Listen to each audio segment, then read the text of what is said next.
Souvent, les thoraïstes utilisent la rhétorique suivante. Jésus a observé scrupuleusement la loi de Moïse. Jésus est notre modèle parfait, c'est donc lui désobéir que de ne pas faire de même.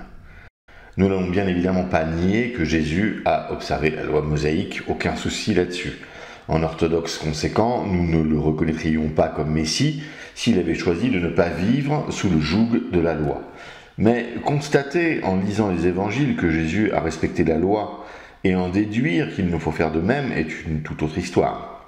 Les évangiles contiennent des passages prescriptifs mais aussi des passages descriptifs. Faire une confusion entre les deux domaines est absurde.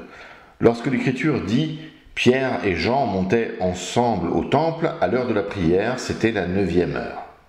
Devons-nous aller au temple de Jérusalem à cette heure-là? Devons-nous y aller chaque jour? Vu qu'il n'y a plus de temple à Jérusalem, c'est compliqué. Mais disions que vous donniez le droit de considérer que l'on puisse remplacer le temple de Jérusalem par l'église de notre paroisse. Doit-on aller à l'église chaque jour comme Pierre et Jean? Lorsque l'Écriture dit « À Icône, Paul et Barnabas entrèrent ensemble dans la synagogue des Juifs et ils parlèrent de telle manière qu'une grande multitude de Juifs et de Grecs crurent. » Est-ce que vous nous demandez d'aller dans les synagogues pour y prêcher? Est-ce juste à Icône ou dans toutes les synagogues? Je pourrais multiplier les exemples. Quand l'Écriture rapporte que Jésus fait quelque chose, ce n'est pas forcément prescriptif non plus. Est-ce que l'on doit tous être physiquement crucifiés? Jean nous dit ce que nous devons faire. Celui qui dit qu'il demeure en lui doit marcher aussi comme il a marché lui-même. Il faut ici comprendre ce que Jean entend par « marcher comme Jésus ». Est-ce que cela signifie que, comme lui, nous devons avoir un travail manuel qui nous permette de vivre? Est-ce que cela veut dire que, comme lui, nous devons chasser les démons, guérir les malades, adopter un mode de vie de prêcheur itinérant, allant à pied de ville en ville? Devons-nous marcher sur l'eau? Combattre les élites religieuses corrompues de notre temps? Devons-nous fréquenter les pécheurs jusqu'à partager leur table, mais en ne péchant jamais nous-mêmes? Devons-nous pousser l'obéissance au Père jusqu'à la mort la plus affreuse possible? Devons-nous nous abstenir du mariage? Les thoraïstes, sans que je connaisse leur vie, font déjà le tri dans ce que j'ai rappelé de la vie de Jésus. Ils font un tri qu'ils s'autorisent donc à faire, mais voient les tris des autres comme problématiques. Pour comprendre ce que dit saint Jean dans son épître, il convient de remonter quelques versets en arrière et tout devient lumineux. Si nous gardons ses commandements, par là nous savons que nous l'avons connu. Celui qui dit « je l'ai connu » et qui ne garde pas ses commandements est un menteur et la vérité n'est point en lui. Mais celui qui garde sa parole, l'amour de Dieu est véritablement parfait en lui. Par là nous savons que nous sommes en lui. Celui qui dit qu'il demeure en lui doit marcher aussi comme il a marché lui-même. Jésus l'avait d'ailleurs dit lui-même très clairement « si vous m'aimez, gardez mes commandements ».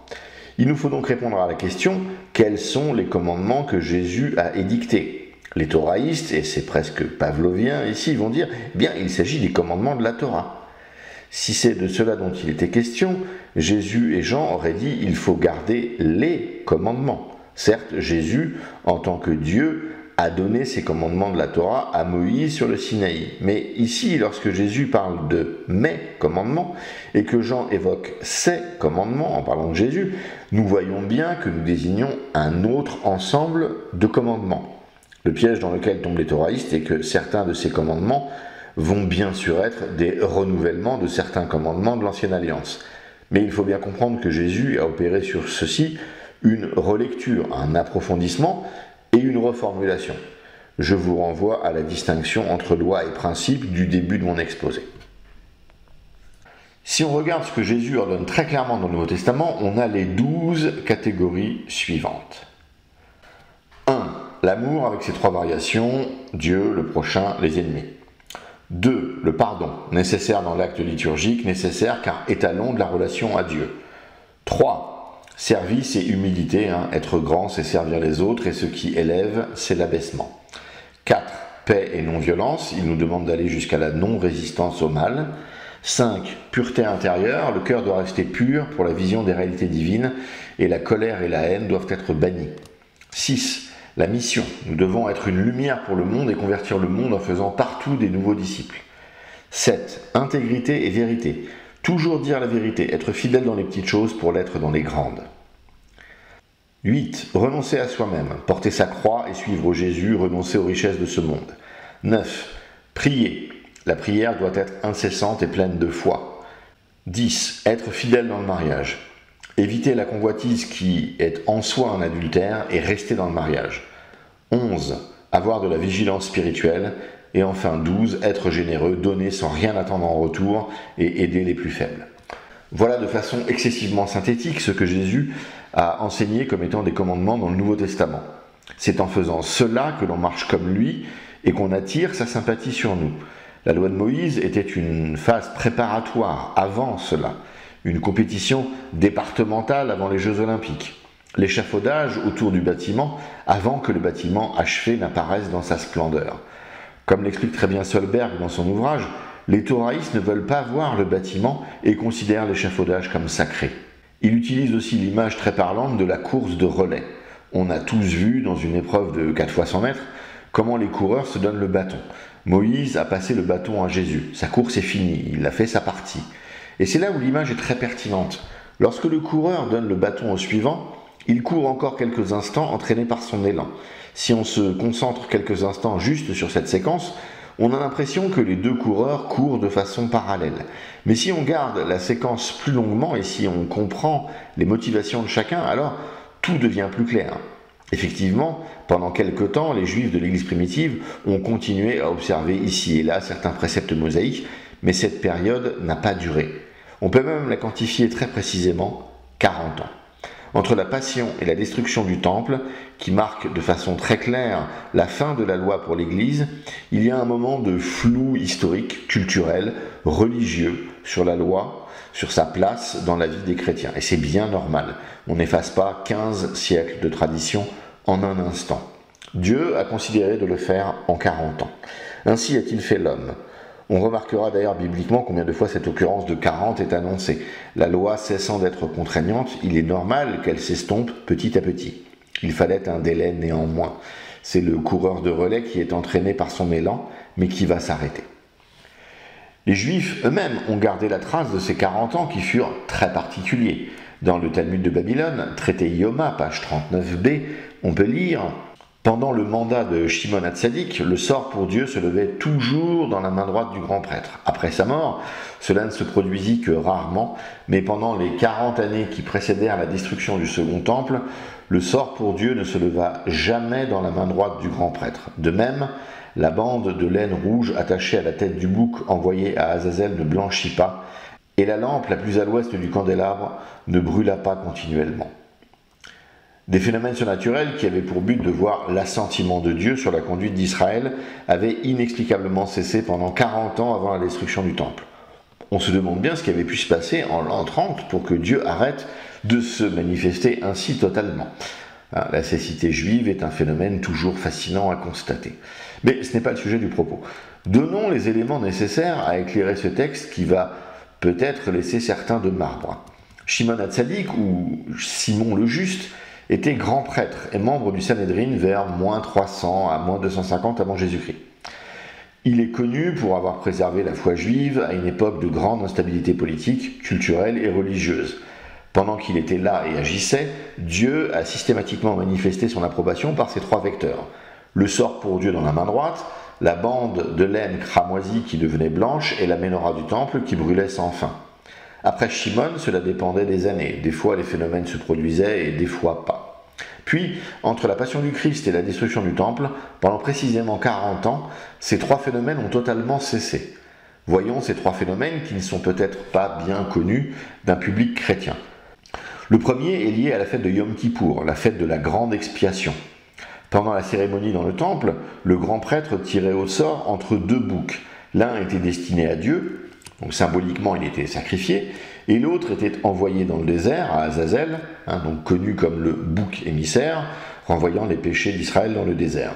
Le tirage au sort se faisait avec 2 mots, l'un marqué pour Dieu et l'autre pour Azazel. Le tirage au sort pour Yom Kippour se déroulait de manière assez précise. Voilà comment cela se passait concrètement. Le grand prêtre se tenait devant 2 boucs identiques. Il y avait une urne contenant 2 lots, c'est-à-dire 2 petites plaques en bois ou en métal. Un marqué pour Dieu, donc les et le tétragramme, et l'autre pour Azazel, les Azazel. Le grand prêtre plongeait ses mains dans l'urne et en sortait un lot dans chaque main. Traditionnellement, il était vu comme un signe favorable si le lot marqué pour Dieu se retrouvait dans sa main droite. La main droite, dans la symbolique biblique et rabbinique, est généralement associée à la bénédiction, la force et le bon présage. Ce n'était pas un choix intentionnel du grand prêtre, mais plutôt une question de hasard lors du tirage. Cependant, le fait que le sort pour Dieu apparaisse dans la main droite de Shimon HaTzadik à chaque fois était perçu comme une sorte d'intervention divine ou de miracle, montrant que Dieu était satisfait du peuple et du service du temple. Après sa mort, cet événement se produisait de manière aléatoire, et durant les 40 années précédant la destruction du temple, ce tirage favorable n'arrivait plus, ce qui était vu comme un mauvais signe. La bande de laine cramoisie est liée au même rituel de Yom Kippour. Elle était attachée autour de la tête du bouc émissaire, celui qui était envoyé à Azazel dans le désert. Selon une tradition, si les péchés d'Israël étaient pardonnés, la bande de laine devenait miraculeusement blanche, symbolisant la purification et le pardon divin. Ce passage du Talmud rapporte que pendant les 40 dernières années avant la destruction du Second Temple, cette bande de laine n'a plus blanchi, un signe interprété comme indiquant que le pardon divin n'était plus garanti. Alors nous n'avons pas de précision très sûre concernant le moment et la rapidité du blanchiment. Certaines sources disent après la mort du bouc qui chutait d'une falaise, tandis que d'autres disaient progressivement pendant le rituel, avant la mort, etc. A noter que le blanchiment n'est pas lié à une disparition d'un sang imbibé dans la laine, mais plutôt à celui d'une teinture qui avait été mise sur le bouc. Le prophète Isaïe fait une allusion très claire à ce rituel dans sa prophétie et la signification que cela a pour Dieu. « Venez et plaidons, dit l'Éternel. Si vos péchés sont comme le cramoisi, ils deviendront blancs comme la neige. S'ils sont rouges comme la pourpre, ils deviendront comme la laine. » Le troisième signe surnaturel fait référence à la Ménorah, le chandelier à 7 branches du temple. La lampe la plus à l'ouest, située à l'extrémité du chandelier, était censée brûler en permanence, même après que les autres lampes s'éteignaient. Cela était perçu comme un signe de la présence continue de Dieu dans le temple. Le Talmud mentionne ici que cette lampe s'éteignit durant les 40 dernières années avant la destruction du Second Temple, un autre signe de la rupture de la relation privilégiée entre Israël et Dieu. Il est important de noter que cet événement est différent de la fête de Hanouka qui célèbre un miracle lié à l'huile de la Ménorah, mais dans un autre contexte. Souvent, le public chrétien, quand il voit ce genre de choses, en conclut assez rapidement à la colère divine contre le peuple d'Israël. Cela n'est pas l'unique lecture que l'on peut faire. Je ne dis pas qu'il n'y a pas de colère, mais dans ce silence, Dieu communique plusieurs choses. Il communique bien évidemment sa colère, mais il explique également la transition de la loi de Moïse à l'alliance dans le sang du Messie. Il est révélateur qu'il le fasse dans 2 miracles liés à la fête de Yom Kippour. Cette fête était la fête de l'expiation. Le sang du bouc rachetait les péchés du peuple. Mais une fois le sang de Jésus répandu, ce sacrifice devenait totalement inutile. Donc Dieu a signifié pendant 40 ans, non pas que les péchés n'étaient plus expiés, mais bel et bien qu'ils étaient expiés d'une autre façon, permanente et ô combien supérieure. Par la Ménorah éteinte, il a signifié qu'il avait déserté le temple et qu'il était maintenant présent selon les modalités de l'alliance en Christ. Considérons ce passage du livre des Actes. Quand ils l'eurent entendu, ils glorifièrent Dieu. Puis ils lui dirent « Tu vois, frère, combien de milliers de Juifs ont cru, et tous sont zélés pour la loi. Or, ils ont appris que tu enseignes à tous les Juifs qui sont parmi les païens à renoncer à Moïse, leur disant de ne pas circoncire les enfants et de ne pas se conformer aux coutumes. Que faire donc ? Sans aucun doute, la multitude se rassemblera, car on saura que tu es venu. C'est pourquoi fais ce que nous allons te dire. Il y a parmi nous 4 hommes qui ont fait un vœu. Prends-les avec toi. Purifie-toi avec eux et pourvois à leurs dépenses afin qu'ils se rasent la tête.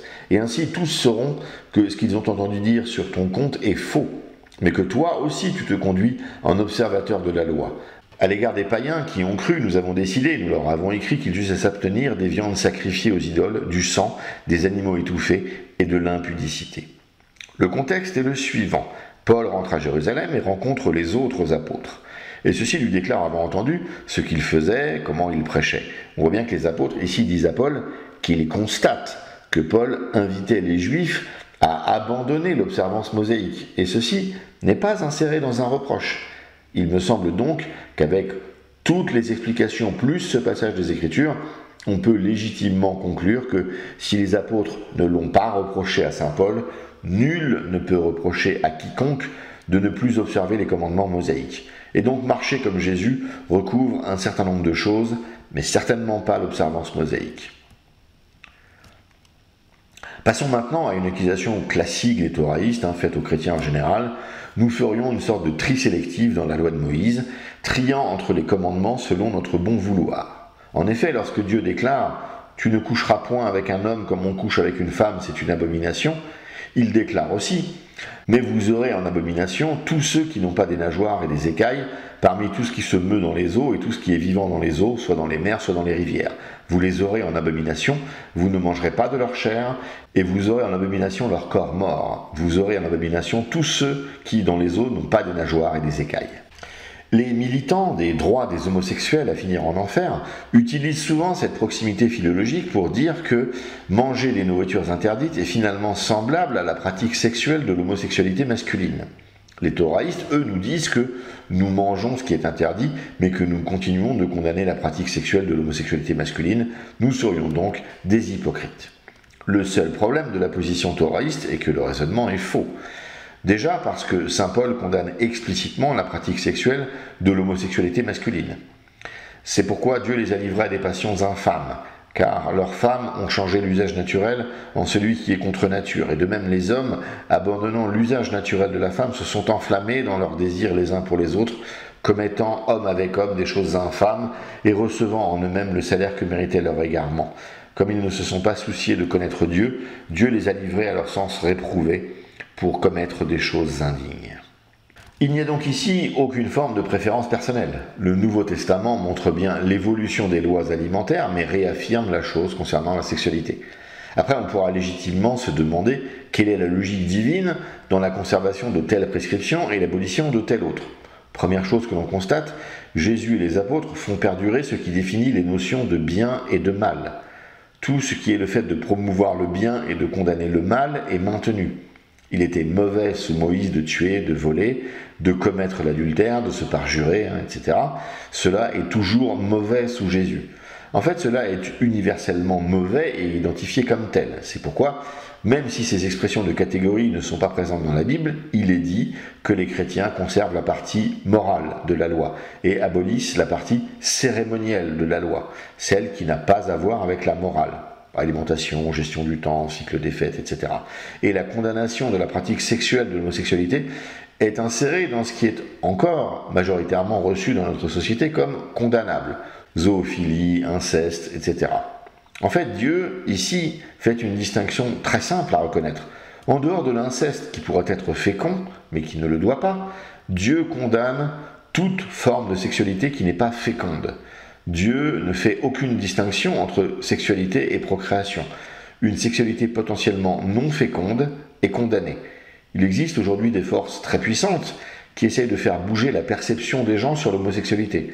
Un regard orthodoxe sérieux restera fixé sur le livre du Lévitique et devra toujours considérer cela comme une abomination. Et je parle bien ici de la pratique sexuelle de la personne, et pas de la personne.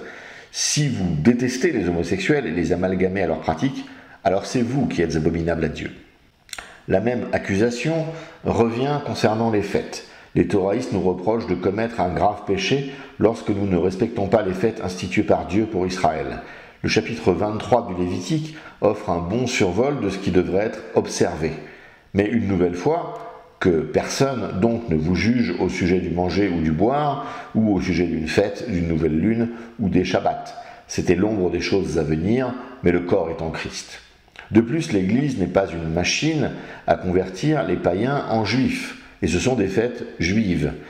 L'époque de grande confusion que représentait pour certains la haute antiquité est maintenant passée, et je pense que nous n'encourons pas les graves réprimandes et condamnations que lançait saint Jean Chrysostome aux chrétiens de son époque qui allaient aux fêtes juives plutôt qu'aux fêtes chrétiennes. Il me semble que, par curiosité, si vous connaissez des juifs ouverts, prêts à vous accueillir pour une fête, ne manquez pas cette expérience. Mais bien évidemment, ne le faites pas au détriment des fêtes chrétiennes, et surtout n'y voyez aucune dimension liée au salut. Voyez-le comme le fait d'aller fêter le Nouvel An chinois avec des amis chinois, mais avec une dimension biblique et historique plus affirmée. Profitons de l'occasion pour rappeler les 7 fêtes de la tradition juive, puisque ces fêtes, le Christ et ses apôtres, en tant que juifs, les ont fêtées. La première est Pessah, que nous connaissons sous le nom de Pâques. Cette Pâques se souvient de la sortie d'Égypte, et bien évidemment pas de la résurrection du Christ qui viendra plus tard. La fête juive est scripturaire au 12e chapitre du livre de l'Exode. Dieu indique comment quitter l'Égypte et en même temps il institue la fête qui va commémorer le souvenir de cette libération. Le sang de l'agneau est une jonction importante puisque Jean rapporte dans le livre de l'Apocalypse « Ils l'ont vaincu à cause du sang de l'agneau et à cause de la parole de leur témoignage et ils n'ont pas aimé leur vie jusqu'à craindre la mort. » Cette fois c'est Jésus qui est notre agneau et c'est son sang qui nous protège. Saint Paul nous rappelle comment Jésus a proclamé la réalité liturgique de son corps devenu pain. C'est que le Seigneur Jésus, dans la nuit où il fut livré, prit du pain et après avoir rendu grâce, le rompit et dit « Ceci est mon corps qui est rompu pour vous, faites ceci en mémoire de moi. » Cette fête est tout de même compliquée à observer pour un orthodoxe car elle va toujours tomber pendant le grand carême et parfois pendant la grande semaine et vous aurez mieux à faire que d'aller fêter la sortie d'Égypte avec vos amis juifs. Vous serez à l'église en train de préparer la Pâque véritable. Après Pâques, il y a cette fête que certains considèrent comme faisant encore partie de Pâques, commence la fête des pains non levés. Pendant 7 jours, les Juifs ne mangent pas de pain levé. Puis vient le jour des premiers fruits, Yom Abikurim, où les prémices des récoltes sont offertes à Dieu. Yom Abikurim tombait le lendemain du Shabbat de Pâques, soit le 3e jour de Pâques. Ainsi nous comprenons mieux la signification particulière de ce verset de saint Paul. Mais maintenant, Christ est ressuscité des morts, il est les prémices de ceux qui sont morts. Au 3e jour, Christ est devenu les prémices de la grande récolte des âmes que Dieu attend, tout comme les prémices des récoltes annonçaient la moisson à venir. Une précision technique, le Shabbat de Pâques n'est pas nécessairement le Shabbat hebdomadaire, le samedi, mais il s'agit du 1er jour de Pâques, qui est également appelé un Shabbat, bien qu'il diffère du Shabbat hebdomadaire en termes d'obligations religieuses. Cette notion de Shabbat, qui ne tombe pas forcément samedi pour Pâques, permet d'ailleurs de régler cette étrangeté des différents calendriers de la mort de Jésus entre Jean et les synoptiques. Je referme la parenthèse. Puis 49 jours après, donc après une semaine, 2 semaines, venait la fête de Shavuot, appelée pour cette raison la fête des semaines. Au 50e jour, venait la Pentecôte qui venait se souvenir du don de la loi à Moïse sur le mont Sinaï. Regardons les parallèles merveilleux que nous avons. Jésus a été crucifié à la Pâque, comme l'agneau avait été sacrifié, il est enterré lorsque les Juifs ne mangent plus de pain levé, puis le 3e jour, il ressuscite pour le 1er jour des prémices, et enfin le Saint-Esprit descend sur les apôtres, le jour où Israël se souvient que Dieu l'a gratifié du don de la loi. Il n'y a évidemment pas de hasard là-dedans, on voit que le Christ est la réalité vers laquelle tendaient toutes les figures contenues dans ces fêtes. Dieu a également donné à Israël la fête des tentes, Sukkot. Pour se souvenir de la traversée du désert, chaque juif doit construire une soukha, une tente ou un tabernacle selon les expressions.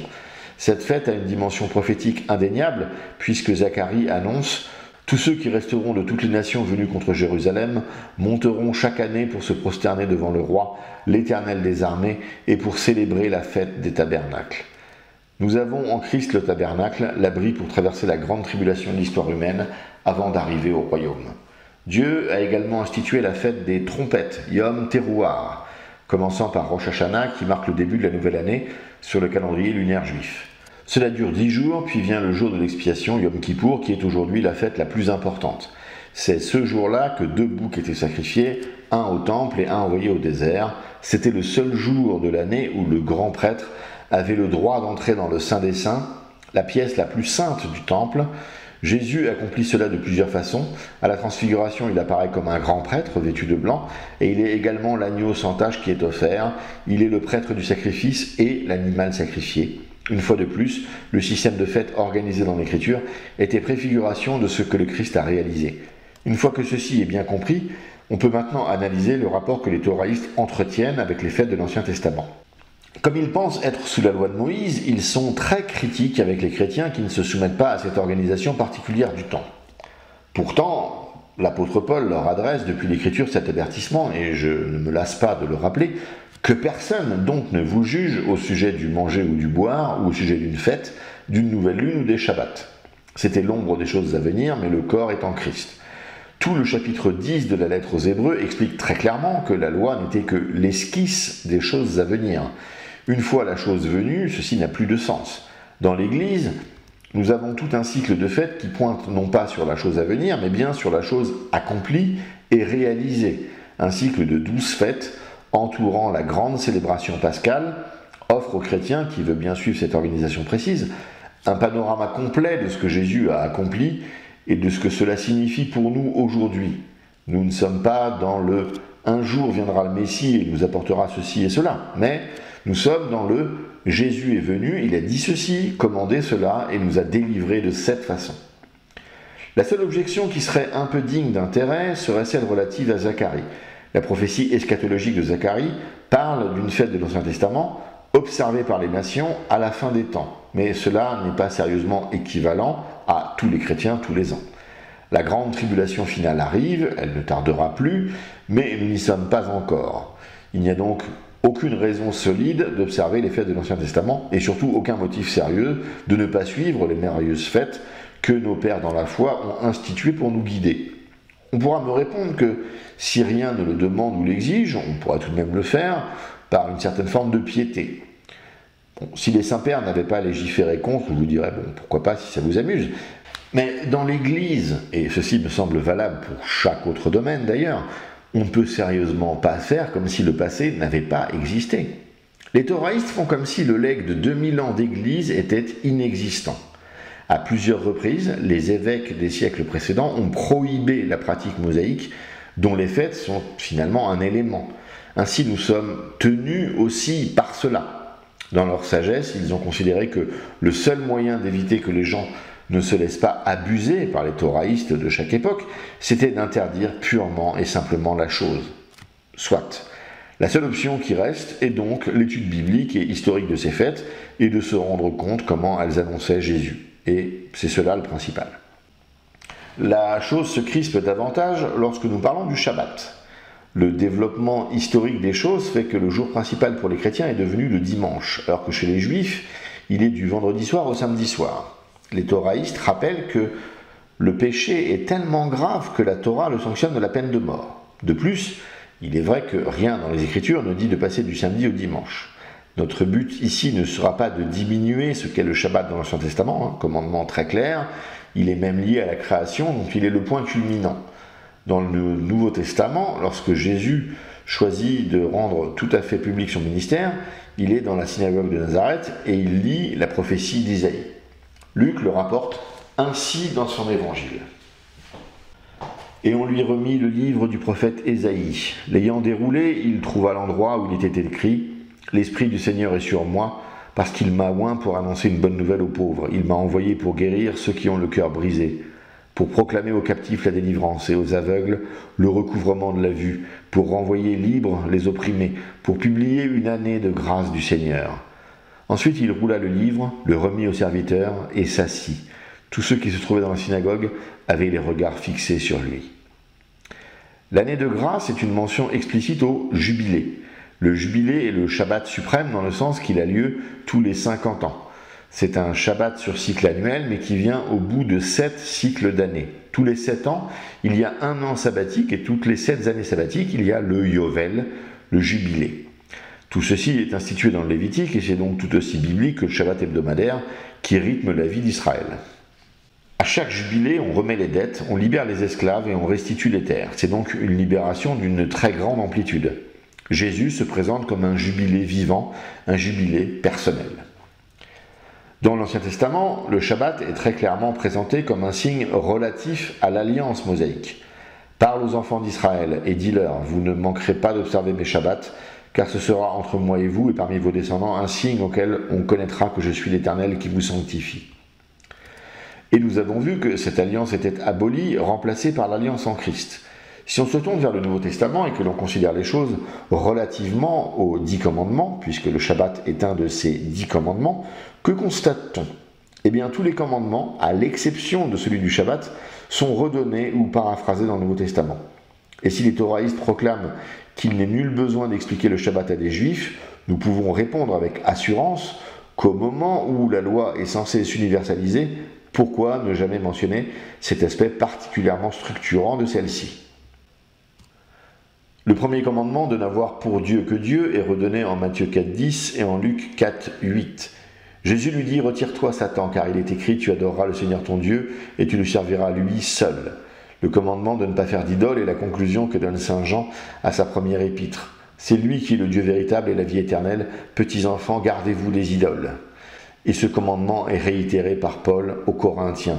Ne devenez point idolâtres, comme quelques-uns d'eux, selon qu'il est écrit, le peuple s'assit pour manger et pour boire, puis ils se levèrent pour se divertir. Ne pas invoquer le nom de Dieu en vain est en toute simplicité la première chose que Jésus exige de nous dans le Notre Père, que ton nom soit sanctifié. Voilà comment vous devez prier, notre Père qui es aux cieux, que ton nom soit sanctifié. Se souvenir du Shabbat et le garder saint n'est dit ou paraphrasé nulle part dans le Nouveau Testament. Honorer son père et sa mère est rappelé ici dans une controverse avec des pharisiens et des scribes, car Dieu a dit « Honore ton père et ta mère, et celui qui maudira son père ou sa mère sera puni de mort. » Ne pas assassiner est rappelé ainsi, et Jésus répondit « Tu ne tueras point, tu ne commettras point d'adultère, tu ne déroberas point, et tu ne diras point de faux témoignages, honore ton père et ta mère. » Ne pas commettre d'adultère est rappelé ainsi. Vous avez appris qu'il a été dit « Tu ne commettras point d'adultère, mais moi je vous dis que quiconque regarde une femme pour la convoiter a déjà commis un adultère avec elle dans son cœur. » Le divin Paul rappelle ainsi de ne pas voler. Ne devez rien à personne, si ce n'est de vous aimer les uns les autres, car celui qui aime les autres a accompli la loi. En effet, les commandements, tu ne commettras point d'adultère, tu ne tueras point, tu ne déroberas point, tu ne convoiteras point, et ce qu'il peut encore y avoir se résume dans cette parole, tu aimeras ton prochain comme toi-même. L'amour ne fait point de mal au prochain, l'amour est donc l'accomplissement de la loi. On voit que Paul ne conçoit ici que des commandements relationnels. Le Shabbat n'est pas un commandement relationnel qui pointe vers l'amour et qui trouve sa résolution dans l'amour. L'interdiction du faux témoignage est rappelée entre autres ainsi, car c'est du cœur que viennent les mauvaises pensées, les meurtres, les adultères, les impudicités, les vols, les faux témoignages, les calomnies.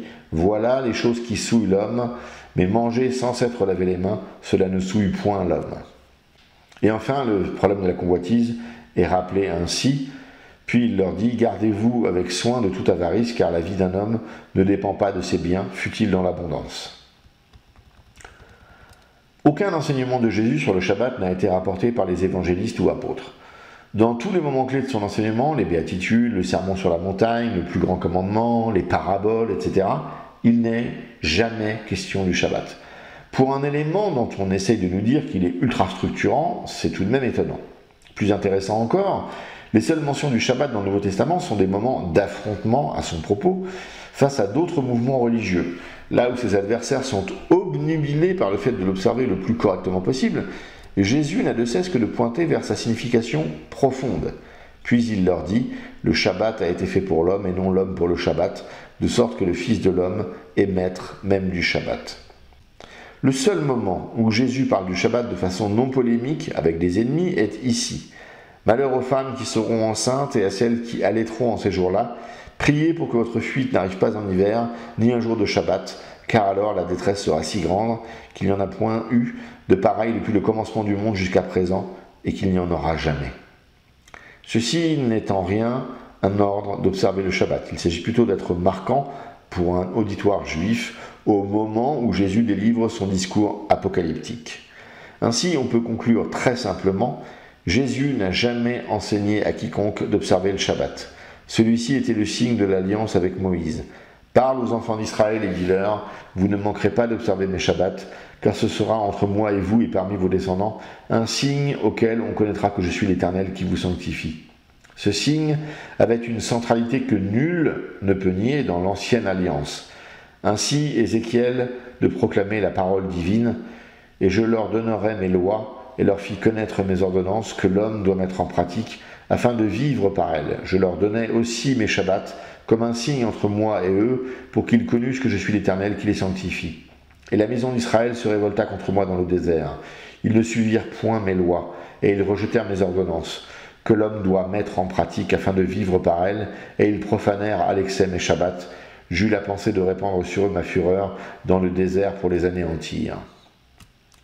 Dans toute la dynamique d'abolition que nous essayons de mettre en lumière ici, N'est-il pas absolument logique qu'une alliance abolie voit son signe principal également aboli? C'est l'évidence même. C'est ce qui permet à Paul d'écrire aux Colossiens « Que personne donc ne vous juge au sujet du manger ou du boire, ou au sujet d'une fête, d'une nouvelle lune ou des Shabbats. C'était l'ombre des choses à venir, mais le corps est en Christ. » En fait, ce qui est aboli, c'est le principe des régulations dans le cadre de la loi mosaïque. Mais le principe d'un repos dans la dimension immuable de la loi divine reste, lui, toujours présent. Paul, dans le début du 4e chapitre aux Hébreux, explique ainsi « Craignons donc, tandis que la promesse d'entrer dans son repos subsiste encore, qu'aucun de vous ne paraisse être venu trop tard. Car cette bonne nouvelle nous a été annoncée aussi bien qu'à eux, mais la parole qui leur fut annoncée ne leur servit de rien, parce qu'elle ne trouva pas de la foi chez ceux qui l'entendirent. Pour nous qui avons cru, nous entrons dans le repos selon qu'il dit « Je jurais dans ma colère, ils n'entreront pas dans mon repos. Il dit cela, quoique ses œuvres eussent été achevées depuis la création du monde. » Si je puis le paraphraser dans le sujet qui nous intéresse, il dit « Dans l'ancienne alliance, ils ont échoué à observer Shabbat et à gagner ce repos en Dieu. Ne faisons pas la même erreur pour espérer bénéficier de cette promesse de repos. » Il est vital ici de voir que Paul pose les choses non pas sur une dimension d'obéissance, mais sur une dimension de foi. On notera avec attention qu'il écrit « pour nous qui avons cru » et pas « pour nous qui avons observé correctement le Shabbat ». Il est toujours question de ce repos qui sous-tend cette idée de Shabbat, mais selon un nouveau paradigme. Le repos aujourd'hui, c'est Jésus.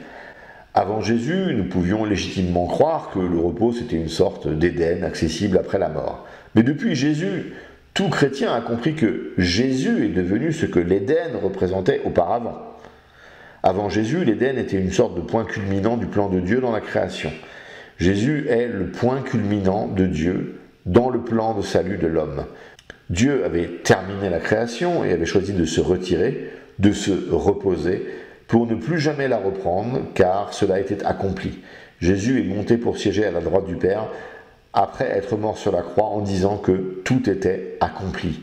Dieu avait créé l'Éden, ce lieu privilégié et spécifique, pour établir une relation d'amour avec le sommet de sa création, l'humanité. Dieu a envoyé le Christ pour sauver sa création dans un plan spécifique. Éden a été créé sans que nous soyons consultés. Jésus nous a offert un salut sans que nous soyons consultés. Éden a été offert par le Père au travers de son amour de façon souveraine. Christ a été offert par le Père au travers de son amour de façon souveraine. Christ est le nouvel Éden. Et cela change totalement le rapport aux œuvres de la loi. Le Christ l'enseigne lui-même en Jean. Il lui dit « Que devons-nous faire pour faire les œuvres de Dieu ?» Jésus leur répondit « L'œuvre de Dieu, c'est que vous croyiez en celui qui l'a envoyé. » C'est Jésus qui observe le Shabbat pour nous, et nous, notre mission, c'est d'avoir une confiance totale dans le fait qu'il a parfaitement observé le Shabbat, pas de l'observer nous-mêmes. Paul, dans son épître aux Romains, nous rappelle sans aucune ambiguïté que la mort du Christ nous a délivrés de la loi. Ignorez-vous, frères, car je parle à des gens qui connaissent la loi, que la loi exerce son pouvoir sur l'homme aussi longtemps qu'il vit. Ainsi, une femme mariée est liée par la loi à son mari tant qu'il est vivant. Mais si le mari meurt, elle est dégagée de la loi qui l'a liée à son mari. Si donc du vivant de son mari, elle devient la femme d'un autre homme, elle sera appelée adultère. Mais si le mari meurt, elle est affranchie de la loi de sorte qu'elle n'est point adultère en devenant la femme d'un autre. De même, mes frères, vous aussi, vous avez été, par le corps de Christ, mis à mort en ce qui concerne la loi, pour que vous apparteniez à un autre, à celui qui est ressuscité des morts, afin que nous portions des fruits pour Dieu. Car lorsque nous étions dans la chair, les passions des péchés provoqués par la loi agissaient dans nos membres, de sorte que nous portions des fruits pour la mort. Mais maintenant, nous avons été dégagés de la loi, étant morts à cette loi sous laquelle nous étions retenus, de sorte que nous servons dans un esprit nouveau, et non selon la lettre qui a vieilli. Le propos peut être un peu complexe pour certains, je l'explique donc brièvement.